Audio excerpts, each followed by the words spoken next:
So what Disrupt Education does is give those students a way to find their passion and to really kind of build on it, kind of hold them accountable for it. So I don't know if you saw here, but when we were working on that, we came in, this is what we started with from last week. And then the next week, there's got to be action. There's got to be action on your idea. And I'm teaching kids to fail, really. And that's, the disruption happens because they teach students, if you fail, you get an F and that's a bad grade, and then we just keep moving on. My dad was a math teacher, so that was kind of, you got X wrong, so all right, sorry. We're going to the next chapter. Everyone's story is different. Like, for example, like if you listen to my story, like my story isn't like some other kids in Oak Park River Forest areas. Like I didn't grow up with like a golden parachute where like I can just, like not really care what I do after high school and do whatever. Like I actually had to, put in the work. So I feel like if somebody listens to my story, they might get inspired. Vice versa, somebody else's story, you might get inspired by some of the kids' stories. Like sometimes I'm inspired that some of these kids are like 16, 15 and they're like trying to build apps and stuff. I'm like, that's crazy. Like that's, that inspires me as well, because then I'm like, yo, I'm 21, I need to be pushing a little harder, Yeah. So I think it's just like the main part about that, I think the most beneficial thing is just to hear each person's story.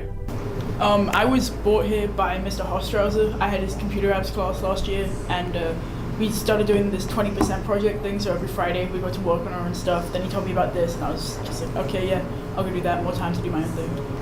I was brought here by James to work on our business incubator project, which is basically something to do with bikes and the pedals and how they fit together. I was also brought here by James, and I'm in the same group, and we're working on our business incubator project. Do you know what clipless shoes are? Like they're called clipless, but they have clips. It's really annoying. And so we're trying to make it so that you don't need the shoes, and you can just use like a platform that you would attach to the bottom of your shoe, and then you'd be able to ride it. Save you like less of a hassle for carrying. Community, what I try to find is people who have been through what the students are going through, and show them that there's actually a light at the end of that tunnel, even if they don't go the traditional route. Or I like to show a lot of people who sucked at high school and then have become very successful. And I don't just mean by like money and cars and things like that, but successful in the passion and following through what they have created and helping others. Well, for the entrepreneur side, I think the students is pretty easy. At the end of the day, they get mentorship, guidance, all that stuff, resources. A guy like Hostrawser, he can be a mentor. He's always there for you, so that's great. But the other thing is, when you're teaching, you're actually kind of learning yourself, and that's really interesting. So like if I'm telling a guy, hey, you should market like this and this and this, the more I'm teaching him is the more I'm kind of building that muscle memory into for my own business or whatever I'm using. So that's a really interesting thing.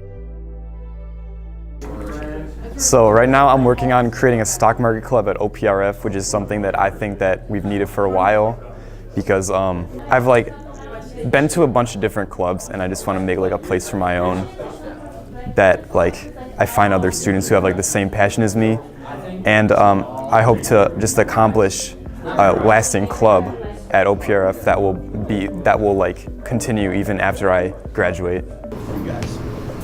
I find that this group sort of like pushes me to actually get my shit done, because before I wasn't doing anything with my ideas, and like since Disrupt started, I've been like progressing with all the stuff that I've been wanting to do. Exactly. Yeah, and we can bounce ideas off of each other, and if something's not going to work, they'll tell us it's not going to work. It's also just kind of interesting to see what other people are doing and like how well they're doing it, and then that makes us go like, oh, we gotta be as good or better. Disrupt Education, it's been nothing but helpful. Like Mr. Hostrawser and Julian Sergi, they've been helping me like plan out like what to do, like how to do it, when to do it. It pretty much helped me like every step of the way. And then it keeps moving. It's not personalized. We're herding all these kids down this one funnel. And you have that one thinker, the kid who is facing the other way. And I just visualize it like that. And we're not supporting that kid. We think, oh, that kid probably needs like a 504 or something like that, has a learning disability or something like that, when actually that kid is just not interested, or they have a passion for something that is not being met at that time, where we can actually harness that and really teach them. And we can teach them math, science, we can teach them all that. It's been proven. I'm a huge believer of Sir Ken Robinson. His book, Creative Schools, lays it out. It's basically how we can take a passion of a student, and by the way, the passion can change at any time, and really connect it with everything we learn in school. It's just we don't do it. It's hard to do. That's why people don't do it. I mean, we're... That solution. Yeah, right. I mean, it would be. And that's what disruptive education is. That's what it is. That's exactly what it is. It scares a lot of people I work with. I've been told I was a disruptor by my boss. And I took that as a badge of honor. I'm like, hell yeah. I mean, status quo sucks. Why would I want to do something that we've done for the last 100 years? Well, I'm changing with the students. You know, I want to learn from them. I want to see what's coming through, what they're being sold, you know? Kind of going back to what Gary Vee says, like, if you want to know what's coming next, look what the 14-year-olds are doing.